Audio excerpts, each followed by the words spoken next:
Monsieur Serge Rebourg, c'est avec un grand plaisir que on vous reçoit une nouvelle fois au Mai du Livre. Je rappelle que vous êtes l'auteur d'une thèse de doctorat en droit public et sciences politiques, professeur à l'Université de Toulouse et spécialisé en droit des collectivités locales et de la décentralisation. Voilà. Vous êtes actuellement président de la commission culture du Conseil régional Occitanie.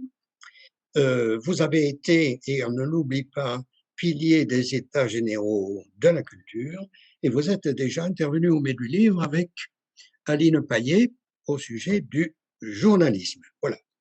Nous vous avons invité parce que vous publiez à Indigène Édition un livre, SOS Culture, et tout le monde comprend tout de suite que le titre est empreint d'une certaine gravité, nous allons en parler. En tout cas, il tombe de plein-pied dans l'actualité et pourtant, il a été écrit avant les deux confinements, c'est important à dire. Voilà. Ma première question, Serge Rebourg, il serait peut-être utile de définir clairement la culture. Il y a tellement de représentations diverses et confuses que je voudrais vous citer dans le livre en page 28. Voilà. La culture n'est pas dans la marge, elle est au cœur. Elle est bien étymologiquement essentielle, car elle fonde ce que l'on nomme la civilisation. Elle est indépendante du concept même d'humanité, elle est la nourriture de l'imaginaire, elle est l'exigence des Lumières qui conditionnait déjà l'exercice démocratique par la connaissance, les arts constituant la modalité sensible et rationnelle pour y accéder. La fiction littéraire, théâtrale, audiovisuelle, cinématographique peut constituer le plus puissant vecteur de compréhension du monde, d'ouverture de l'esprit, de sensibilisation à l'égard des questions complexes ou méconnues. Donc vous donnez là une ouverture très large de la culture et vous levez aussi une confusion entre la culture esthétique et la culture anthropologique. Voilà. Est-ce que vous pouvez Alors, cette idée d'abord que la culture n'est pas en marge, elle est au cœur de la société. Alors, la formulation me paraît effectivement être ou avoir été dans l'actualité, puisqu'il se trouve que pendant la pandémie, comme chacun sait, la question s'est posée de savoir quelles étaient les activités essentielles qui devaient pouvoir continuer de s'accomplir par-delà les logiques de confinement, de couvre-feu, etc.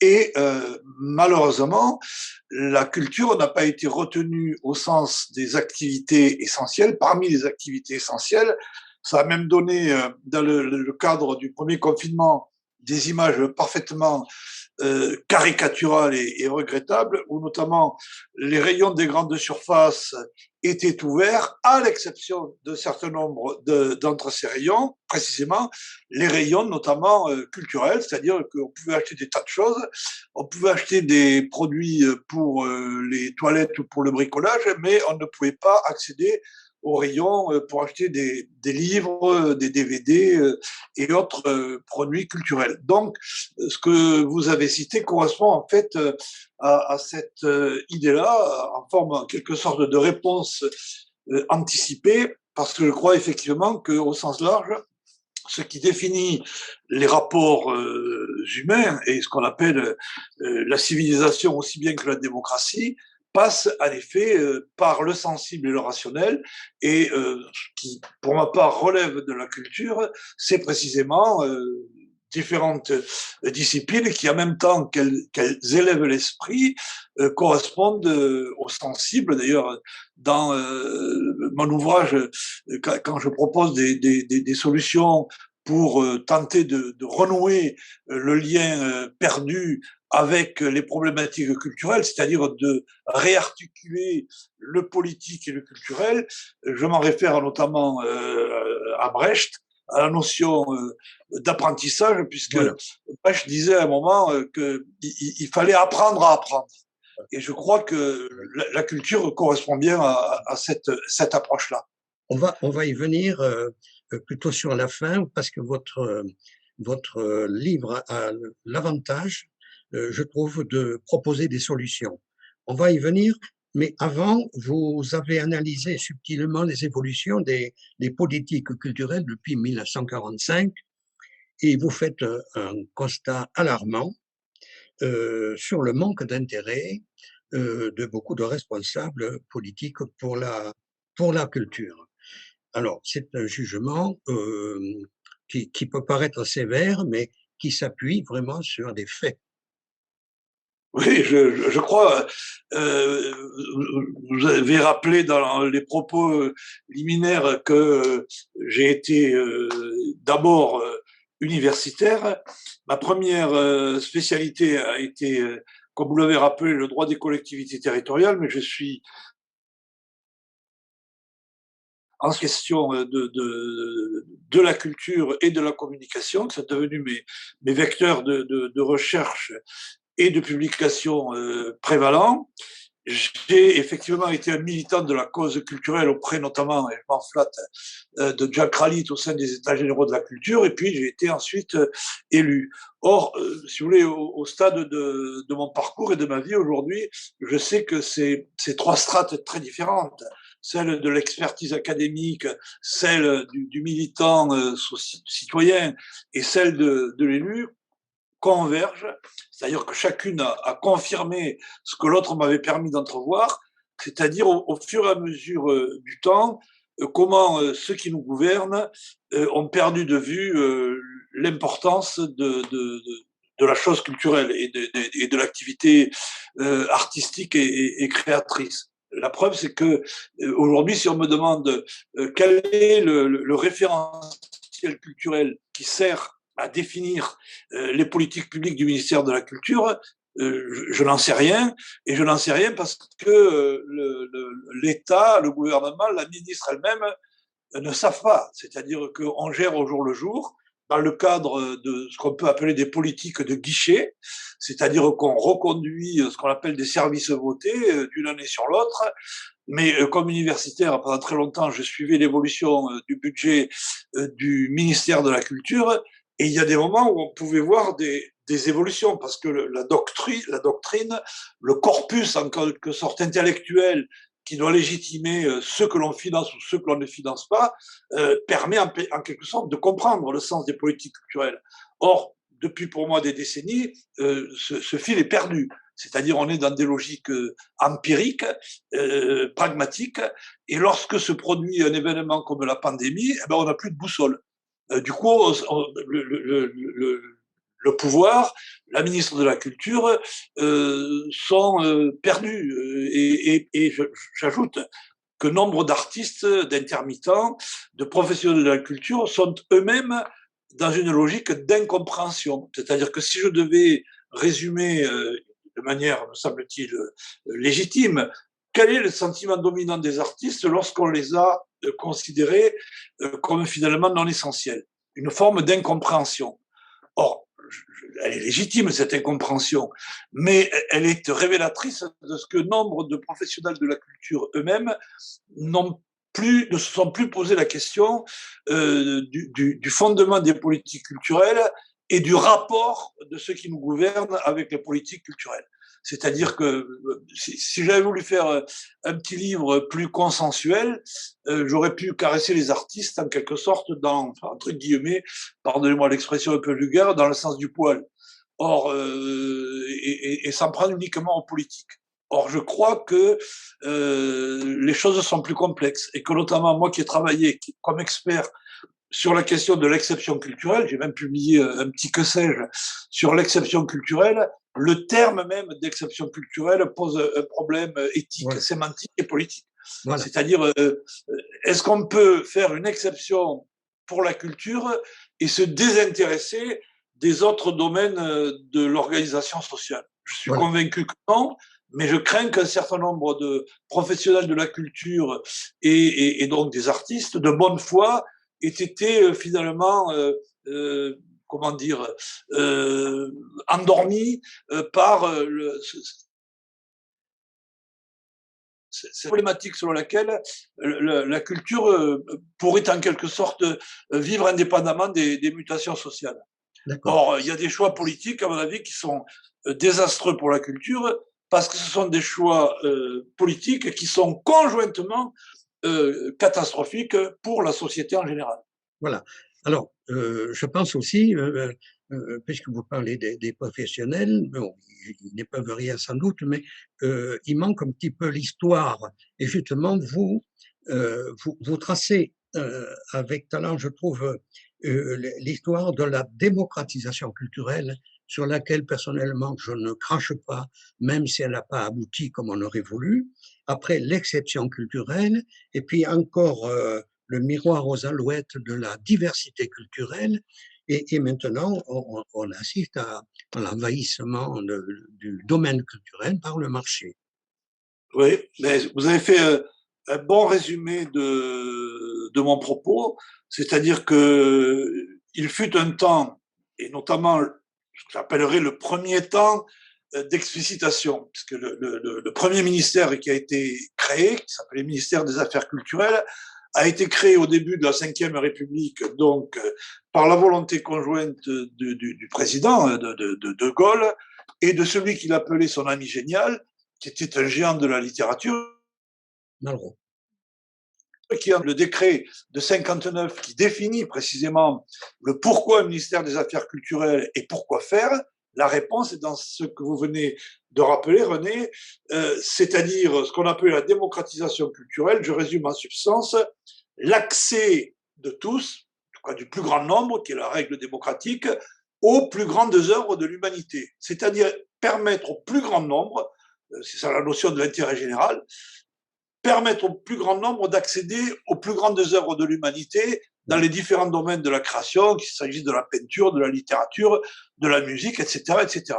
Et donc, toute une série de décisions ont été prises pour tenter de mettre en œuvre cet accès du plus grand nombre. Le meilleur exemple, je résume, c'est évidemment les fameuses maisons de la culture de Malraux, qu'il définissait comme des cathédrales de la culture et dont il disait que l'accès devrait se faire aussi aisément que l'accès au métro. Et je pense que c'est une belle métaphore. Donc là, nous avons un vrai référentiel culturel, on sait où on va. Ensuite, il y a eu un autre référentiel qui, de mon point de vue, est le deuxième grand ministère et qui se caractérise, là encore, par une proximité entre le ministre de la Culture et le chef de l'État. N'oublions pas, je fais une parenthèse, que nous sommes dans un pays, de mon point de vue, monarchique, de monarchie républicaine, où tout le pouvoir, aujourd'hui plus que jamais, remonte au plus haut sommet de l'État, et que donc, s'agissant de la culture, la question de l'articulation entre problème de casting fondamental entre le chef de l'État d'une part et le ministre de la Culture d'autre part est essentielle. Or, le deuxième ministre qui avait cette position, c'est évidemment Jack Lang, pour toute une série de raisons, de proximité avec le président Mitterrand. Et là, nous avons un autre référentiel qui a le mérite d'exister et qui est différent de celui de Malraux, qui se retrouve dans les textes, dans le décret de 82 qui définit d'une autre manière les missions de l'État en matière culturelle et qui, en gros, là encore en substance, c'est de permettre à chaque Français d'exercer ses capacités créatrices. Ce qui est très différent de la version de Malraux, c'est ce qu'on va appeler la démocratie culturelle, ce que certains vont appeler, pour critiquer, le tout culturel, qui consiste en quelque sorte à reconnaître toute une série de domaines comme étant, à proprement parler, des domaines de l'expression artistique, de la gastronomie au design en passant par le street art, et je pourrais continuer, et qui a valu une critique que, pour ma part, je partage en partie, qui est en gros de considérer que, n'ayant pu faire que la culture devienne populaire, on a fait que le populaire devienne culturel.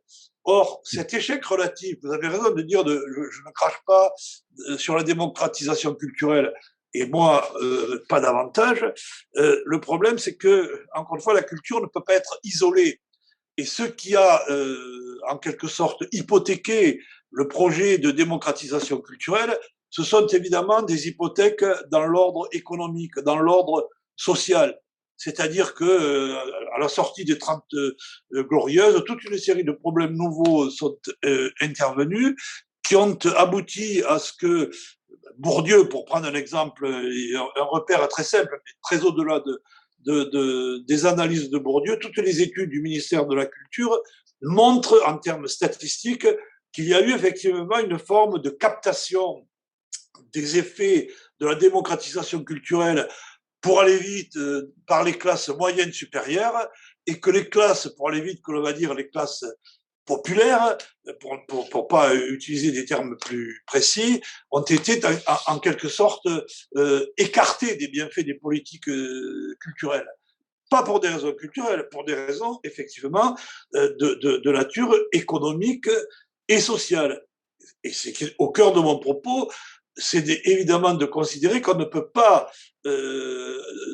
séparer culture et politique, et qu'il n'y a d'avenir de la culture que dans le cadre d'une compréhension d'une intelligence politique. Et c'est pourquoi, au risque d'ailleurs d'être accusé, mais j'assume, de syncrétisme, je me réfère à toute une série d'auteurs qui, bien avant les temps présents, montraient à quel point la culture était indissociable d'une compréhension politique des choses. Et je me réfère notamment à Gramsci, dont je partage évidemment les paradigmes ou les présupposés, qui, pour résumer, on pourrait dire, si vous perdez la bataille culturelle, vous perdez la bataille politique.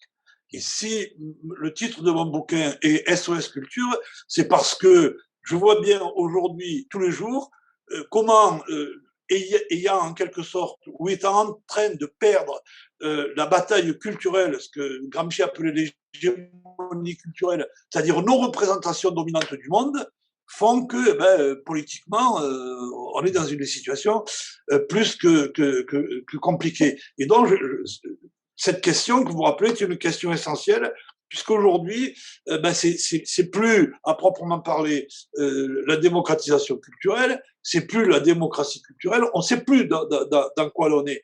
Et alors, effectivement, on invoque la diversité culturelle, qui ne veut rien dire parce que ça peut être interprété par chacun comme il l'entend. Et l'exception culturelle, en fait, n'avait de sens que dans le cadre très précis de négociations internationales sur la libéralisation, sur le libre-échange dans tous les domaines, et notamment dans le domaine culturel. Et s'il n'y a plus à proprement parler aujourd'hui de référentiel culturel, c'est pour la raison que vous avez rappelé vous-même, René, il y a un instant, c'est qu'en gros, la propension, la tendance naturelle, c'est de s'en remettre à la logique du marché. Et de ce point de vue-là, imaginez qu'une ministre, Madame Pellerin, pour ne pas la nommer, ait cru qu'on pouvait imaginer une politique culturelle sur la base des algorithmes, c'est ça qu'elle a proposé, pour moi est une capitulation totale. Et je me réfère, sans le dire, mais c'est un emprunt Aralite qui très souvent citait cette définition du poète qui était par ailleurs diplomate Saint John Perse. C'est quoi la culture? Le luxe de l'inaccoutumance. Oui. C'est-à-dire le contraire même de la logique quantitative des algorithmes. Et donc là, on est en pleine confusion. Pasolini et Hannah Arendt ont dit des choses essentielles à ce sujet qui confortent tout à fait ce que vous venez de dire. Hein. Tout à fait. Et je pense que ce sont des gens à fréquenter par les temps que nous vivons. Merci pour cette analyse. Mais moi, ce qui m'intéresse beaucoup dans votre livre, qui est d'un grand mérite, c'est que vous lancez des pistes nombreuses pour trouver des solutions. La première que j'ai trouvée, c'est la reconquête culturelle par l'apprentissage que vous commenciez à développer, et vous faisiez référence à Brecht. Peut-être il faut expliquer cette notion d'apprentissage qui devrait intéresser et la culture du ministère et le ministère de l'Éducation nationale. Alors, oui, bien sûr. Alors, d'abord, vous avez raison, la séparation des deux, pour moi, est une question centrale. C'est-à-dire qu'il faut évidemment, et dès le plus jeune âge, réarticuler les deux et injecter le rapport à la culture, et pour être plus précis, à l'artistique, c'est-à-dire l'apprentissage de la musique, de la peinture, bref, de l'ensemble des disciplines artistiques, à mon avis, dès le plus jeune âge. Alors, pourquoi Brecht? Moi, je fais partie d'une génération qui a bénéficié en quelque sorte de l'ascenseur social qui était en même temps un ascenseur culturel. Moi, j'ai été pour la première fois de ma vie au théâtre lorsque j'avais 18 ans, c'est-à-dire après le bac, puisque je suis né dans un village où je me trouve là conjoncturellement aujourd'hui, au fin fond du Tarn-et-Garonne, où évidemment il y avait, il n'y a toujours pas, et encore moins aujourd'hui, ni musée, ni théâtre, ni quasiment rien. Or, la première fois que j'ai été au théâtre, j'ai eu, c'était un hasard complet, un éblouissement. J'étais à Paris et la programmation m'a permis de voir à l'époque une pièce de Peter Weiss qui s'appelait Marassad. Et ça a été un éblouissement total, c'est-à-dire que je revois encore les personnages et les acteurs. Je vois aujourd'hui encore Michel Vitol dans le rôle de Marat, Jean Servet dans le rôle de Sade, Françoise Brion dans le rôle de Charlotte Corday. Et du coup, je me suis intéressé au théâtre. Et j'ai vu qu'effectivement, dans le théâtre, il peut y avoir deux approches totalement différentes. Une approche, je parle là des jeunes générations, c'est-à-dire dans les logiques que vous avez rappelées d'apprentissage. Or, si vous allez au théâtre avec, vous amenez des jeunes gens avec des pièces qui sont, disons les choses, très ennuyeuses, la bataille va être perdue. Et le théâtre de Brecht, là j'enfonce une porte ouverte, a cette vertu fondamentale qui, en tout cas pour moi, a été majeure, d'être, alors que c'est le contraire du didactisme, puisque tout est ouvert. Les pièces de Brecht ne concluent jamais, c'est-à-dire que c'est pas du tout un théâtre de ce qu'on pourrait appeler ensuite le réalisme socialiste qui a été caricaturé par notamment au cinéma, mais pas seulement au cinéma, par un certain nombre d'auteurs. Le théâtre de Brecht, si vous voulez, au moment où vous êtes en train de parler, me revient un entretien entre Brecht et Walter Benjamin qui comparait le théâtre de Brecht à un théâtre pour enfants, en disant que ce que montrait Brecht, c'est ce que peuvent comprendre des enfants. D'où cette notion que je reprends à mon compte d'apprentissage de deux points de vue. Parce qu'en effet, pour moi, le modèle du théâtre de Brecht est celui-là, fondé sur des logiques, oui, d'apprentissage au sens d'un accès pédagogique. Et du coup, j'utilise ce paradigme au-delà de la question théâtrale ou de Brecht en particulier pour considérer que l'accès à l'œuvre d'art passe en effet par des logiques d'apprentissage qui nous renvoient au rapport entre éducation et culture. Alors, comme la formule de l'éditeur indigène est une formule de format très court, de 40 pages, il fallait que je resserre mon propos et je ne pouvais pas tout traiter. Mais je sais qu'il y a évidemment qui serait très attentif à la lecture dans mon propos, parce que je me réfère à Malraux et à la démocratisation culturelle, mais Malraux ne croyait pas à la pédagogie, il ne croyait pas qu'on pouvait enseigner la chose artistique. Et donc, comme chacun sait, je pense, Malraux se référait à ce qu'il appelait le choc esthétique, c'est-à-dire le rapport en quelque sorte charismatique à l'œuvre, indépendamment de la pédagogie ou donc de l'apprentissage. Et je pense que là, la pensée de Malraux a laissé des traces malencontreuses. C'est-à-dire qu'on a tellement sanctuarisé la création artistique en considérant qu'il y avait un rapport, encore une fois, de très particulier, très personnel, très subjectif à l'art, que du coup, la question de la pédagogie dans le domaine artistique a été renvoyée dans les marges. Or, moi, je suis convaincu aujourd'hui qu'on peut garder la référence politique à la démocratisation culturelle selon Malraux en l'amendant à partir notamment de ce que nous voulons de dire sur Brecht et l'apprentissage et dont la nécessité d'un parcours pédagogique vers les disciplines artistiques. Je pense aussi qu'il faut dire que Brecht a été souvent mal compris. Bien sûr. En particulier sur la fameuse distanciation. Et Brecht est très simple là-dessus. Il dit la distanciation, c'est ce qui se passe dans la tête du spectateur pendant le spectacle. Et donc là, ça rejoint évidemment, si on aide un public à penser, on rejoint là les apprentissages et on va reparler tout à l'heure de l'émancipation avec l'éducation populaire. Vous pensez aussi qu'il faut repenser totalement la politique de la télévision française. Ah oui, parce que je pense que la télévision, en tout cas pour les gens de ma génération, a eu un rôle déterminant. Moi, je parle de ça très librement parce que je suis, j'allais dire organiquement, ce qu'on appelle un intellectuel, puisque j'étais professeur des universités, je suis toujours professeur émérite des universités, mais en même temps, je sais que ma culture, c'est-à-dire ce qui est central dans ma conception du monde, vient pour partie, notamment de la télévision, puisque je vous l'ai dit tout à l'heure, je vivais dans un village où le seul rapport que j'avais, c'était le rapport à la télévision. Mais c'était une télévision de service public avec des émissions comme La caméra explore le temps, qui m'a appris plus de choses que ce que j'ai appris sur les bancs d'école.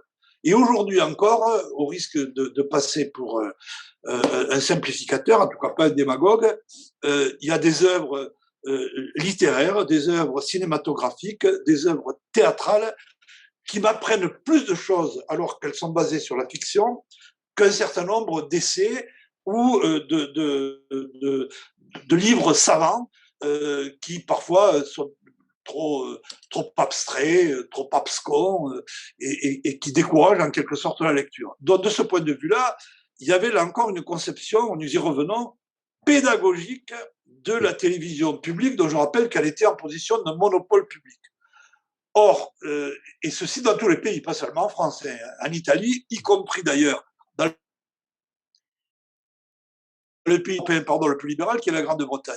Or, aujourd'hui, tout a été dérégulé. Il ne s'agit pas de contester la logique de la concurrence dans le domaine audiovisuel, mais de ramener en quelque sorte la télévision de service public sur ses bases fondamentales, qui sont plus importantes encore dans un domaine qui est totalement dérégulé. Or, moi je l'ai vu avec mes étudiants à l'université, même mes étudiants de Master 2, souvent étaient incapables de distinguer ce qu'était une télévision publique d'une télévision privée. Donc évidemment, à ce stade, c'est qu'il y a vraiment un problème. Et je pense qu'il n'y a plus non plus de réflexion suffisante sur ces questions. Parce que très souvent, d'ailleurs, encore récemment, un journaliste de France 3, pour dire les choses très clairement, qui ne m'a pas invité, c'est-à-dire qu'aucune chaîne publique, ce qui est très révélateur, aucune chaîne publique, aucun média public n'a parlé de mon ouvrage et ne m'a invité en considérant que, en quelque sorte, je crachais dans la soupe en disant que la télévision publique, ce que je dis en effet pour partie, ne remplissait pas son rôle. Et d'autres me disent que mon propos serait totalement passéiste, nostalgique, et qu'aujourd'hui c'est pas possible. Écoutez, moi, je pense que oui. Oui. Nous avons une grande activité de théâtre pour le jeune public. Notre difficulté aussi, c'est de faire aider les jeunes à faire la différence entre une œuvre et un produit. Voilà. Et quand vous parlez de la télévision, c'était un moment où le département création, où le département création était très développé. C'est tout à fait ça. Et je souscris à ce que vous venez de dire, parce qu'au-delà de la télévision, la distinction, c'est la question centrale. Qu'est-ce qu'une œuvre et qu'est-ce qu'un produit? On peut prendre cas par cas, on parle de la télévision, mais parlons de la littérature ou du cinéma, c'est la même chose. Question, est-ce que tous les livres émanant d'écrivains? Il suffit de poser la question pour avoir la réponse. La réponse est évidemment négative. C'est-à-dire qu'il y a des livres qui sont le fait de ce que d'aucuns ont appelé des écrivains, qui ne sont pas des écrivains. Au cinéma, c'est la même chose. C'est-à-dire qu'il y a des films qui sont d'authentiques œuvres d'art et il y a des produits cinématographiques qui n'ont pas le moindre souci de la question culturelle, qui font ce que des producteurs appellent des coups, qui sont des coups financiers montés sur des logiques de marketing qui n'ont pas véritablement de fondement culturel. Alors évidemment, une politique publique, pour moi, ce serait se poser ces questions, dont j'ignore très honnêtement quelle réponse adéquate pourrait être donnée. Parce que nous rentrons dans une zone grise où il est très compliqué, qu'il s'agisse de littérature ou de cinéma, ce sont les deux exemples que j'ai pris, de tracer la frontière entre ce qui relèverait d'une œuvre culturelle et ce qui relèverait simplement de production plus ou moins mercantile. Mais ce dont je suis convaincu, en revanche, c'est qu'aujourd'hui, la mobilisation de l'argent public ne devrait se faire que lorsque nous sommes dans la première hypothèse de l'enjeu culturel.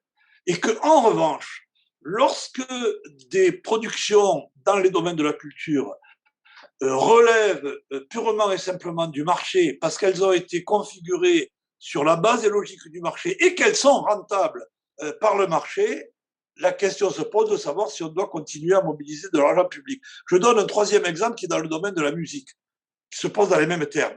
Il se trouve que dans les dernières décennies, et en particulier les dernières années, des majors, des multinationales, ont racheté nombre de festivals de musique actuelle.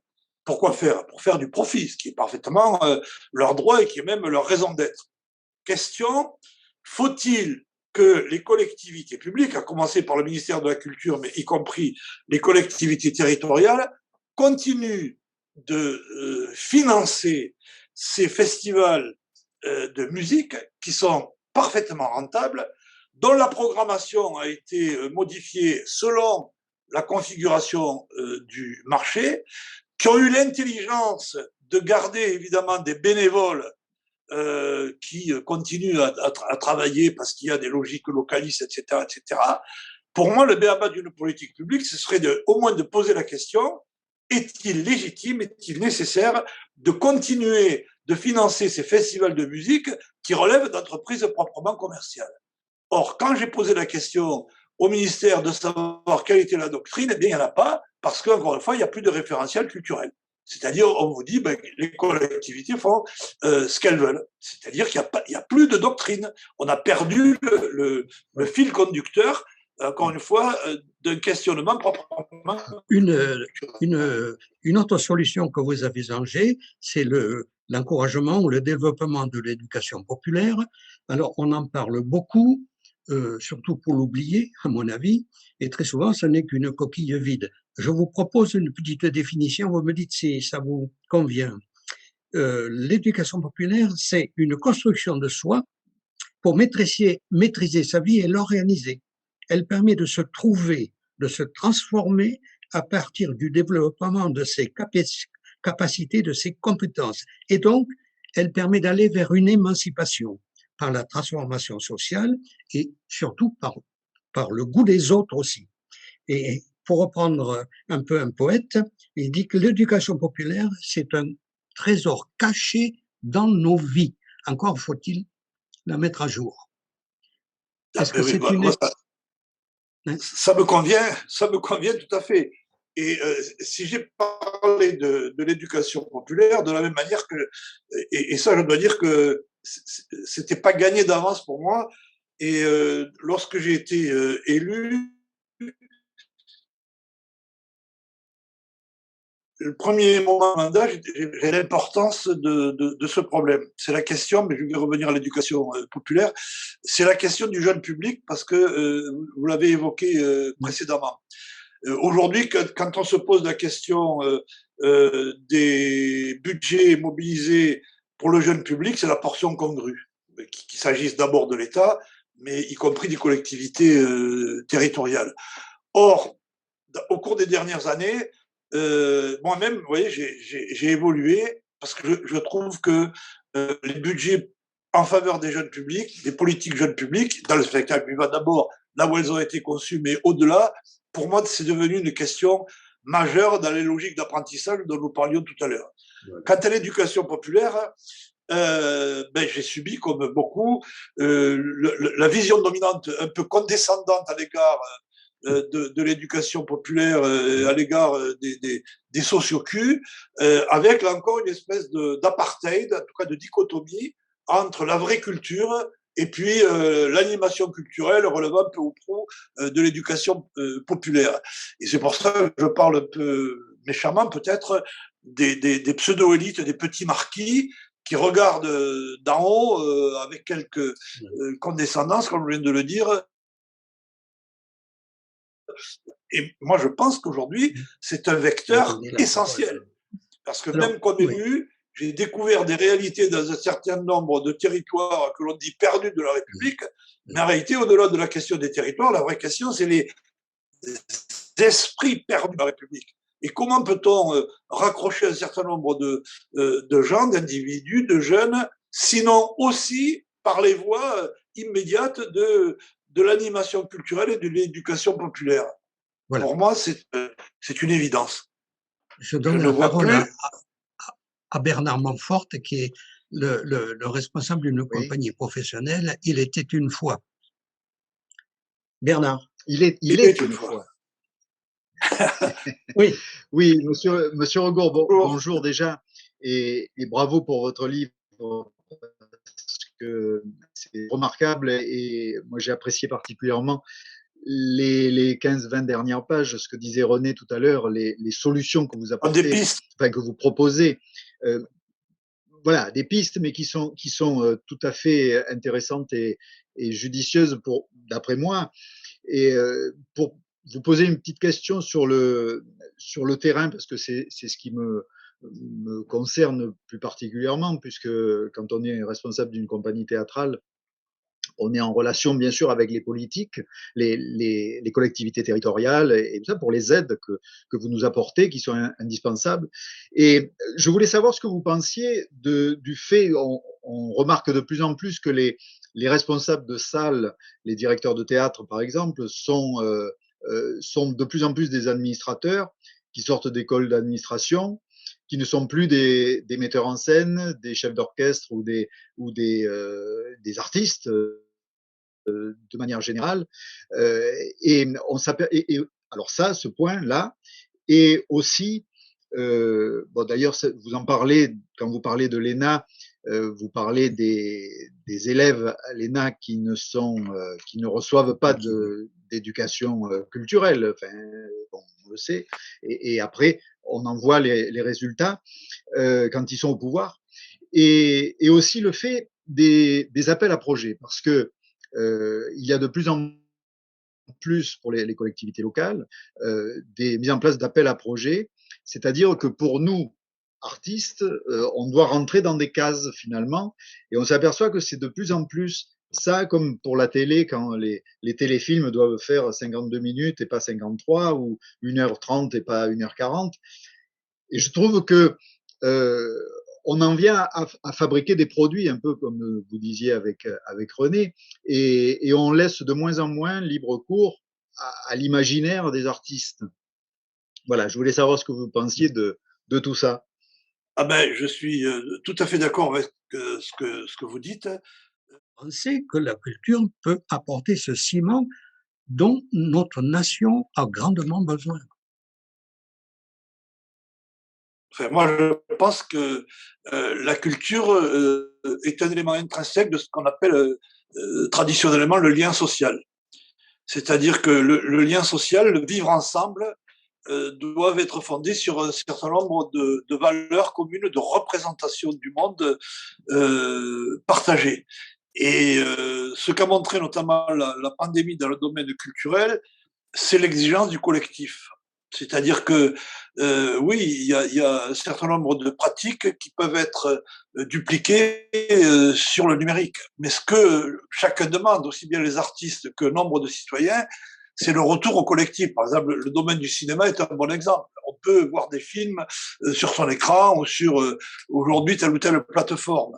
Et si la demande est tellement forte de réouverture des salles, c'est parce qu'on sent bien que c'est le collectif qui doit s'exprimer. Et le collectif doit s'exprimer dans nos échanges à partir, encore une fois, d'un langage commun. Le langage fait intrinsèquement partie de la culture. Et si nous ne parlons plus le même langage, ce qui est déjà le cas, eh bien, nous allons vers des risques effectivement de séparatisme, pour employer un mot qui est devenu à la mode et qui n'est pas simplement un séparatisme en termes de territoire ou confessionnel, qui est au-delà, qui est la remise en cause du vivre ensemble. Et pour moi, vous avez employé le terme de ciment, qui me paraît effectivement le bon terme. Vous me faites penser à Francis Ponge, qui disait que maîtriser sa langue, c'est une belle façon de servir la République. Ben oui, je partage totalement cette phrase que je ne connaissais pas. Alors, Serge Rebourg, 1000 fois merci. Merci à vous. Nous avons besoin de ce genre d'intervention parce que quand on a le nez dans le guidon par la force des choses, on ne lève pas suffisamment la tête. Et vous nous aidez à le faire. Grand merci. Merci à vous. Merci.